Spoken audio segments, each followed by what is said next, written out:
आप सभी बच्चों को मेरे यूट्यूब चैनल ज्ञानकोश एजुकेशन पर हार्दिक स्वागत एवं अभिनंदन है।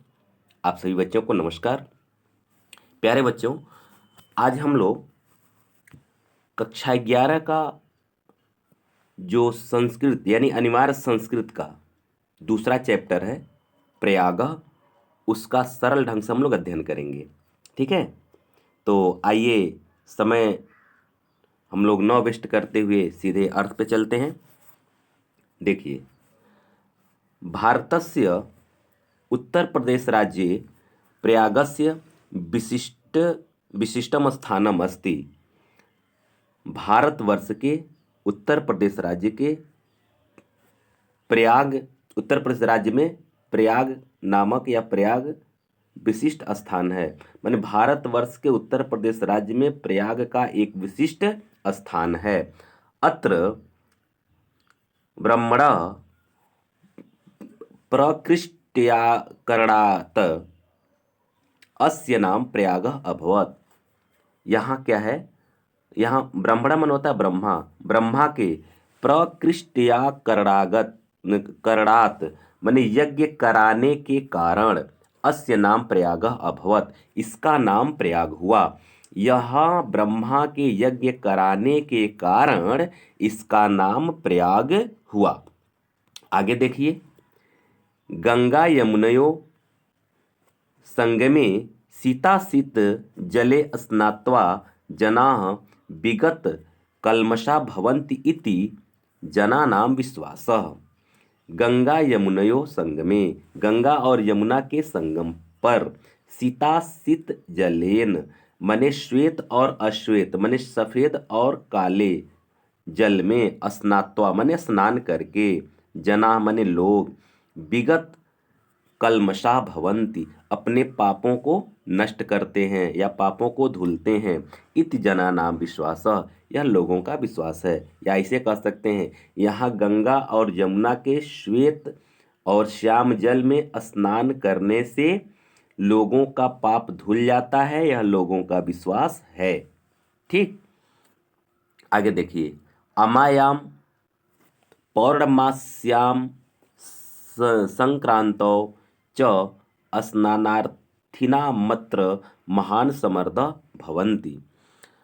अमायाम माने होता है अमावस्या, पूर्णमायास्याम माने पूर्णिमा, संक्रांतो यहाँ देखिए संक्रांतो माने संक्रांति के, स्नानार्थी माने स्नान करने वालों का, अत्र यहाँ महान समर्द भवत बहुत भीड़ होता है। फिर से देखिए, अमावस्या, पूर्णिमा और संक्रांति के दिन स्नानार्थियों का माने स्नान करने वालों का यहाँ बहुत अधिक भीड़ होता है। आगे देखिए, प्रतिवर्षम मकर गते, प्रत्येक वर्ष मकर राशि पर सूर्य माने सूर्य के, माघ मासे माने माघ मास में, प्रत्येक वर्ष में माघ मास में सूर्य के मकर राशि पर जाने के कारण या मकर राशि पर जाने से अनेक लाख माने कई लाख लोग अत्र आयंत यहाँ आते हैं, और मास में मुषित्वा और महीनों तक निवास करते हैं। संगमस्य पवित्रेण जलेन, संगम के पवित्र जल में स्नान करते हैं, और क्या करते हैं, विदुषाम महात्माना उपदेशमृतम, विद्वानों और महात्माओं को उपदेश को सुनकर आत्मनम पावयंती अपनी आत्मा को या स्वयं को पवित्र करते हैं। फिर से देख लीजिए इसको, प्रतिवर्ष मकर गते सूर्य माघ मासे, जब माघ मास में प्रतिवर्ष सूर्य मकर राशि पर जाता है, अनेक लक्षा जना अत्र आयंती, अनेक लाख लोग यहाँ यानी कई लाख लोग यहाँ आते हैं, और महीनों तक निवास करके संगम के जल में स्नान करते हैं, और विदुषियों यानी विद्वानों और महात्माओं के अमृत रूपी उपदेशों को सुनकर अपने को पवित्र करते हैं। क्लियर हुआ? आगे देखिए, अस्मिन्नेव पर्वणि महाराज श्रीहर्ष, इस पर्व पर महाराज श्रीहर्ष प्रति पंचवर्षम प्रत्येक 5 वर्ष पर अत्रागत्य यहाँ आकर सर्वस्वमेव याचकेभ्यो दत्वा, अपना सब कुछ याचकों को देकर, दत्वा माने देकर, मेघ इव संचयार्थम माने मेघ के समान संचित करने के लिए, राजधानी प्रत्यागच्छत, राजधानी चले जाते हैं। मेघ के समान माने बादल के समान संचित करने के लिए, अर्थात बादल पहले जल को संचित करता है, फिर कहीं जा करके वर्षा करके उस भूमि को तृप्त करता है। उसी तरह से महाराज श्रीहर्ष प्रत्येक 5 वर्ष पर आकर के यहाँ अपना सब कुछ याचकों को दे करके और पुनः अपने राजधानी यानी धन संचित करने के लिए लौट जाते थे। आशा है अर्थ आप लोगों को बहुत अच्छे ढंग से समझ में आ गया होगा। आइए आगे बढ़ते हैं। दूसरा पैराग्राफ आइए हम लोग देखते हैं। दूसरा पैराग्राफ, ऋषि भारद्वाजस्य आश्रम अपि अत्रैव अस्ति, ऋषि भारद्वाज का आश्रम भी यही है। यत्र पुरा 10,000मिता विद्यार्थिनः अधीतिनः आसन, यहाँ पुरा माने प्राचीन, यहाँ पहले 10,000 विद्यार्थी, 10,000मिता 10,000 विद्यार्थी अध्ययन करने के लिए, अधीतिनः अध्ययन करने के लिए आते थे, अध्ययन करते थे। पितुः आज्ञा पालयन पुरुषोत्तम श्रीराम अयोध्यायाः वनम गच्छन्, पिता की आज्ञा का पालन करते हुए पुरुषोत्तम श्री राम अयोध्या से वन जाते समय, आगे देखिए, कुत्र मया वस्तव्यम, मैं कहाँ निवास करूं, इति प्रष्टुम, यह पूछने के लिए, अत्रैव भारद्वाजस्य समीपे, यहीं भरद्वाज के समीप आगतः बने आए, माने पिता की आज्ञा का पालन करते समय या पालन करते हुए पुरुषोत्तम श्री राम अयोध्या से वन जाते समय मैं कहाँ निवास करूं, मैं कहाँ वसूं, कुत्र मया वस्तव्य, मैं कहाँ वसूं, यह पूछने के लिए भरद्वाजस्य समीपम आगता, भरद्वाज के यानी भारद्वाज के समीप आए। ठीक है। चित्रकूटमेव त्वन्निवास योगम उचित स्थानम, माने चित्रकूट ही तुम्हारे योग्य उचित स्थान है। तेनादिष्टम, यह आदेश दिए, माने ऋषि भारद्वाज यह आदेश दिए कि चित्रकूट ही तुम्हारे लिए उचित स्थान है। आगे देखिए, राम सीतया लक्ष्मणेन सह, राम सीता और लक्ष्मण के साथ चित्रकूटम आगच्छत, चित्रकूट आ गए। ठीक है। आशा है इसका भी अर्थ आपको बहुत अच्छे ढंग से समझ में आ गया होगा।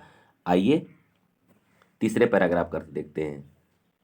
पुरा वत्स नामकमेकं समृद्धम राज्यम अस्ति, प्राचीन वत्स नामक एक समृद्ध राज्य था। अस्य राजधानी कौशाम्बी इति नाति दूरे वर्तते, इसकी राजधानी कौशाम्बी नाति दूरे वर्तते, माने इससे दूर नहीं है, माने प्रयाग से दूर नहीं है। इसकी राजधानी कौशाम्बी प्रयाग यहाँ से दूर नहीं है।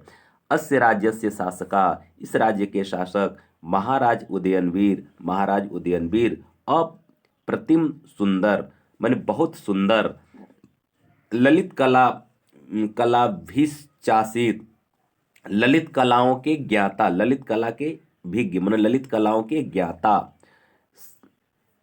थे। यमुना तटे आधुनिक सुजावन ग्रामे, यमुना तट पर आधुनिक सुजावन ग्राम, तस्य सुयामुन प्रासादस्य, इनका सुयामुन प्रसाद में सुयामुन नामक महल का ध्वंसावशेष, माने जो गिरा हुआ हिस्सा होता है उसको ध्वंसावशेष कहते हैं, भग्नावशेष जिसको कहते हैं, ध्वंसावशेष, तस्य सौंदर्यानुरागम ख्यापयंती, उनके सौंदर्य प्रेम यानी सौंदर्य के प्रति प्रेम के लिए विख्यात है। ठीक है ना। इसको फिर से देख लीजिए। यहाँ से अस्य राज्य शासक, इस राज्य के शासक महाराज उदयनवीर बहुत सुंदर और ललित कला के ज्ञाता थे। यमुना के तट पर सुजान वन गांव और उनका सुयामुन नामक जो प्रसाद यानी जो महल है उसका भग्नावशेष उनके सौंदर्य प्रेम के लिए विख्यात है। आगे देखिए, प्रियदर्शी सम्राट अशोक, प्रियदर्शी सम्राट अशोक कौशाम्ब्यामेव, कौशाम्बी में ही स्वशिलालेख कारयत, अपनी शिलालेख को कराया, मतलब शिलालेख जो कराया वह कौशाम्बी नामक जगह पर ही कराया। यानी प्रियदर्शी सम्राट अशोक कौशाम्बी में ही अपना शिलालेख का रचना करवाया या शिलालेख लिखवाया, जो अब कौशाम्ब्याम आनीय, कौशाम्बी से लाकर प्रयागस्य दुर्ग सुरक्षित, प्रयाग के दुर्ग में सुरक्षित है, जो आज कौशाम्बी से लाकर प्रयाग के दुर्ग में सुरक्षित है। यहाँ फिर से देख लीजिए, प्रियदर्शी सम्राट अशोक कौशाम्बी में ही अपनी शिलालेख कराया था, जो अब कौशाम्बी से लाकर प्रयाग के दुर्ग में सुरक्षित है। ठीक है, चलिए आगे देखते हैं अगला पैराग्राफ।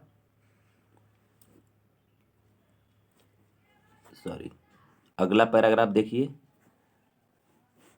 गंगाया पूर्वं पुराण प्रसिद्धस्य महाराजस्य पुरूर्वसः राजधानी प्रस्थानपुर झूसीत्याधुनिक नामना प्रसिद्धमस्ति। इसको देख लिए फिर से, गंगा यह पूर्व माने गंगा के पूर्व पुराण में प्रसिद्ध महाराज पुरूरवा, महाराजस्य पुरूरवस, महाराज पुरूरवा की राजधानी प्रतिष्ठानपुर झूसी अत्याधुनिक नामना, इसका संविच्छेद करेंगे तो अत्याधुनिक झूसी नाम से प्रसिद्ध मस्त माने प्रसिद्ध है। इसको फिर से देखिए कि गंगा के पूर्व में पुराण में प्रसिद्ध महाराज पुरूरवा की राजधानी प्रतिष्ठानपुर आधुनिक झूसी के नाम से प्रसिद्ध है। ठीक है, यस्य प्रतिष्ठा अद्यापि, इसकी प्रतिष्ठा आज भी विदुषाम विद्वानों महात्मानाम च और महात्माओं के स्थित होने के कारण अक्षुणैव अक्षुण है, माने बना हुआ है। इसकी प्रतिष्ठा आज भी विद्वानों और महात्माओं के स्थित होने के कारण, मतलब झूसी में बहुत अधिक विद्वान और महात्मा रहते हैं, तो बहुत अधिक विद्वानों और महात्माओं के स्थित रहने के कारण यह जगह आज भी अक्षुण है, आज भी बना हुआ है। ठीक है, आगे देखिए, इतिहास प्रसिद्ध नीति निपुणा मुगल शासक अकबर नामा दिल्ल्या सुदूरे पूर्वस्याम दिशि स्थितो कड़ा जौनपुर नामकयो समृद्धयो राज्यो निरीक्षणम दुष्करम विज्ञाय तयोर्मध्ये प्रयागे यमुनाभ्याम परिवृत्तः दुर्गम कारयत गंगा प्रवाहाच्चस्य रमणाय विशालं बंधनमप्यकारयत यो अद्यापि नगरस्य गंगायाः मध्ये सीमा स्थिते अस्ति। इसको देखिए, अर्थ इसका थोड़ा वाक्य लंबा है लेकिन चलिए कोई बात नहीं है। देखिए, इतिहास प्रसिद्ध और नीति में निपुण मुगल शासक अकबर दिल्ली से सुदूर पूर्व माने बहुत अधिक दूर पूर्व दिशा में स्थित कड़ा जौनपुर नाम कयो, कड़ा और जौनपुर नामक समृद्ध राज्य का निरीक्षण करना दुष्कर्म विज्ञाय माने कठिन जानकर, दुष्कर्म माने कठिन, विज्ञाय माने जानकर, दुष्कर जानकर, तयोर मध्य उसके बीच में प्रयागे गंगा यमुना भ्यो माने प्रयाग में गंगा और यमुना से परिवृत्ता माने घिरे हुए दृढ़ दुर्गम माने दृढ़ दुर्ग का रचना माने दृढ़ दुर्ग माने दृढ़ किला बनवाया। ठीक है ना, इसको फिर से देख लीजिए, इतिहास प्रसिद्ध नीति में निपुण मुगल शासक अकबर दिल्ली से दूर पूर्व दिशा में स्थित कड़ा और जौनपुर नामक नगर, समृद्ध नगर के राज्य का निरीक्षण कठिन जानकर, दुष्कर जानकर, उसके बीच में प्रयाग में गंगा और यमुना के चारों तरफ गंगा और यमुना से घिरे हुए दृढ़ दुर्ग का निर्माण करवाया और गंगा प्रवाहाच्यस्य और गंगा के प्रवाह से रक्षा करने के लिए विशाल बंधनमप्यकारयत, माने विशाल बंधों का निर्माण करवाया, यो अद्यापि, जो आज भी नगरस्य गंगायाश्च मध्य, नगर और गंगा के बीच की सीमा पर स्थितो अस्ति, स्थित है। ठीक है ना। जो गंगा और यमुना के से घिरे हुए दुर्ग का निर्माण करवाया और गंगा के प्रवाह से रक्षा करने के लिए विशाल बांधों का निर्माण करवाया, जो आज भी गंगा और नगर के बीच की सीमा पर स्थित है। समझ में आ गया ना। चलिए आगे देखा जाए। यहां देखिए, अयमेव प्रयागस्य नाम, ठीक है ना, अयमेव प्रयागस्य नाम स्वकीयस्य इलाही धर्मास्यानुसारेण इलाहाबाद इत्यकरोत्। इस प्रयाग का नाम, अयमेव प्रयागस्य नाम, इस प्रयाग का नाम स्वकीयस्य इलाही, अपने इलाही धर्मस्यानुसारेण, धर्म के अनुसार, क्योंकि आप जानते हैं कि अकबर इलाही नाम का एक धर्म चलाया था, तो इस प्रयाग का नाम अपने इलाही नामक धर्म के कारण या धर्म के अनुसार इलाहाबाद इत्यकरोत्, इलाहाबाद कर दिया। मैंने उसका नाम जो प्रयाग था इलाहाबाद क्यों हुआ, तो अकबर के इलाही नामक धर्म चलाने के कारण उस प्रयाग का नाम इलाहाबाद रख दिया। इदम दुर्गत्युः विशालम सुदृढ़म सुरक्षया दृष्ट च अति महत्वपूर्ण अस्ति। यह दुर्ग माने यह किला बहुत विशाल है और सुरक्षा के दृष्टि से अति महत्वपूर्ण, बहुत महत्वपूर्ण है। आगे देखते हैं। भारतस्य स्वतंत्रतादोलनस्य इदं नगरम प्रधान केंद्रम अस्ति। भारत के स्वतंत्रता के समय, भारतीय स्वतंत्रता आंदोलन के समय इदम नगरम, यह नगर प्रधान केंद्रम अस्ति, प्रधान केंद्र था। मने भारतीय स्वतंत्रता के आंदोलन का यह नगर क्या था, प्रधान केंद्र था। श्री मोतीलाल नेहरू, महामना मदन मोहन मालवीय, आजादोपनामकम चंद्रशेखर, अन्ये च स्वतंत्रता संग्राम सैनिका अस्यमेव पावन भूमौ उषित्वा आंदोलनस्य संचालनम अकुर्वन्। इसको देखिए, यह नगर भारत के स्वतंत्रता आंदोलन का प्रधान केंद्र था। श्री मोतीलाल नेहरू, महामना मदन मोहन मालवीय, आजाद नाम के चंद्रशेखर और अन्य स्वतंत्रता संग्राम सैनिक अस्यामेव पावन भूमो, इस पावन भूमि पर उषित्वा मन रहकर आंदोलन से संचालनम अकुर्वन्, आंदोलन का संचालन किए। मोतीलाल नेहरू, मदन मोहन मालवीय, आजाद नामक चंद्रशेखर और अन्य स्वतंत्रता संग्राम सैनिक इसकी पावन भूमि पर रहकर आंदोलन का संचालन कराए। राष्ट्र नायकस्य पंडित जवाहरलालस्य इयं क्रीड़ा स्थली कर्मभूमिश्च। राष्ट्र नायक पंडित जवाहरलाल नेहरू का यह क्रीड़ा स्थली माने खेल की भूमि और कर्म भूमि थी, क्योंकि उनका जन्म यही हुआ था, इसीलिए कर्म भूमि और क्रीड़ा भूमि ये दोनों थी। राष्ट्र नायक पंडित जवाहरलाल नेहरू का यह क्रीड़ा स्थली और कर्म भूमि था। ठीक है।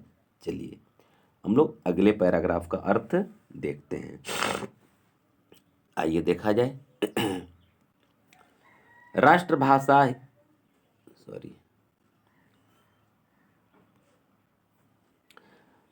राष्ट्रभाषा हिंदी प्रचारे संलग्नम हिंदी साहित्य सम्मेलनम अत्र स्थितम, अत्रैव च अनेक सहस्त्र संख्ये देश विदेश विद्यार्थिना भी परिवृत्तः विविध विद्या पारंगते विद्वद्वरेणय उपशोभितः च प्रयाग विश्वविद्यालयः भरद्वाजस्य प्राचीन गुरुकुलस्य नवीन रूप शोभते। इसका अर्थ देखिए,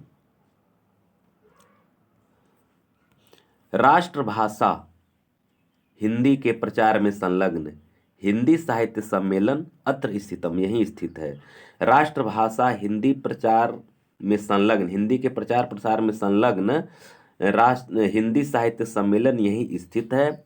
अत्र यहीं अनेक सहस्त्र संख्ये माने अनेक हजार माने कई हजार की संख्या में देश विदेश विद्यार्थी भी माने देश विदेश के विद्यार्थी परिवृत्त विविध विद्या पारंगते माने परिवृत्त मन होता घिरा हुआ माने देश विदेश के विभिन्न विद्यार्थियों से घिरा हुआ विभिन्न विद्या में पारंगत विद्व विद्वद्वरेणय मने श्रेष्ठ विद्वानों से उपशोभित मने सुशोभित प्रयाग विश्वविद्यालय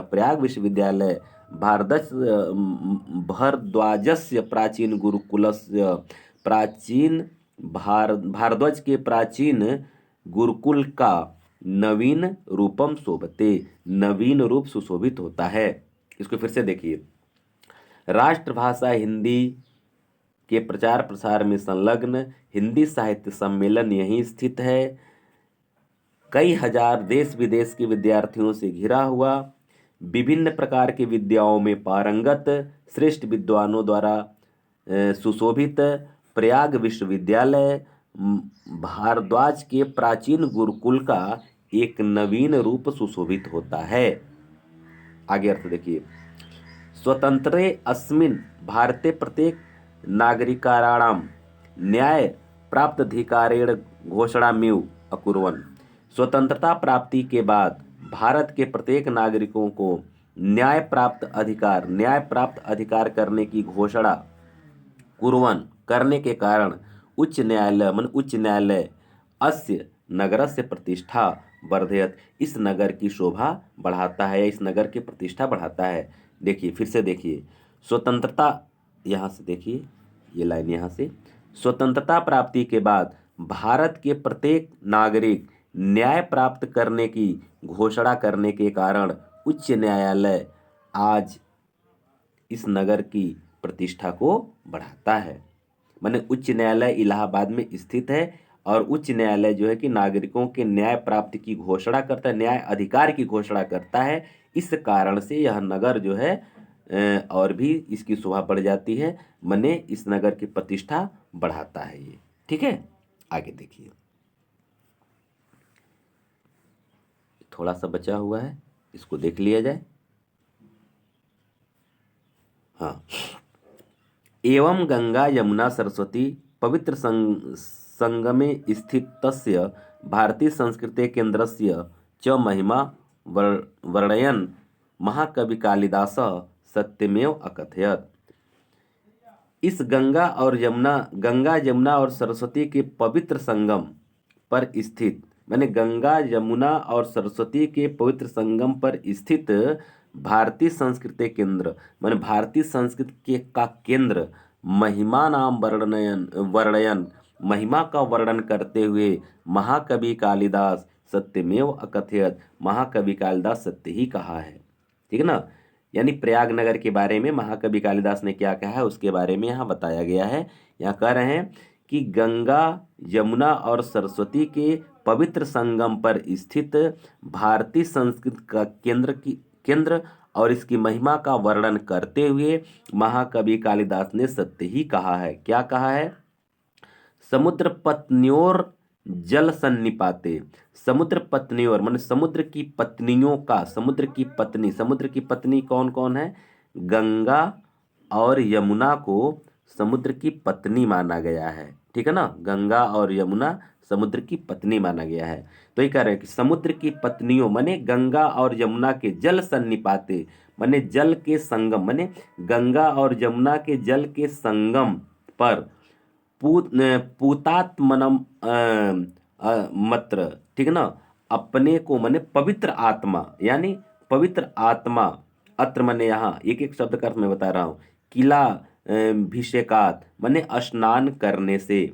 अब इसका अर्थ देखिए दो लाइन का, कि समुद्र की पत्नी अर्थात गंगा और यमुना के संगम पर स्नान करने से आत्मा क्या होता है? पवित्र हो जाता है। पुत आत्मा माने आत्मा क्या होता है? पवित्र हो जाता है। यह पवित्र आत्मा होने के कारण तत्व बोधेन विनापि माने तत्व बोध के बिना ही माने बिना तत्व ज्ञान के ही भूयस तनु त्यजाम माने शरीर के त्यागने से, भूयस माने पुनः, नास्ति शरीर बंधन, शरीर का बंधन नहीं होता है, माने पुनः शरीर नहीं धारण करना पड़ता है, अर्थात मोक्ष की प्राप्ति हो जाती है। माने गंगा और जमुना के संगम पर स्नान करने के कारण, ठीक है, मनुष्य का आत्मा यानी मनुष्य का शरीर क्या होता है, पवित्र हो जाता है, शरीर और आत्मा पवित्र हो जाता है। इसलिए तत्वबोधेन बिनापि, माने तत्वबोध के बिना ही जब मनुष्य, माने उसको आध्यात्मिक ज्ञान नहीं रहता, इसका मतलब ये हुआ आध्यात्मिक ज्ञान के बिना ही मनुष्य अगर शरीर को त्यागता है तो पुनः शरीर धारण नहीं करना पड़ेगा, माने उसे दोबारा इस लोक में, इस मृत लोक में नहीं आना पड़ेगा, उसकी मोक्ष की प्राप्ति हो जाएगी। यह उल्लेख कालिदास ने किया है। तो इस तरह से प्यारे बच्चों, आज यह जो है कि कंप्लीट होता है प्रयाग नामक जो अर्थ है। आशा है कि आप लोगों को बहुत अच्छे ढंग से समझ में आ गया होगा और आप लोग इस चैनल को काफ़ी लाइक कर रहे हैं, बहुत प्यार दे रहे हैं, इसलिए आप सभी लोगों को बहुत बहुत धन्यवाद। और अगर आपको यहीं से सारा का सारा पाठ्यक्रम पढ़ना है और मेरे चैनल पर नए हैं तो इसको सब्सक्राइब कर दीजिए, लाइक और शेयर अधिक से अधिक कीजिए ताकि आपके साथ आपका दोस्त भी लाभान्वित हो। आप सभी को बहुत बहुत धन्यवाद।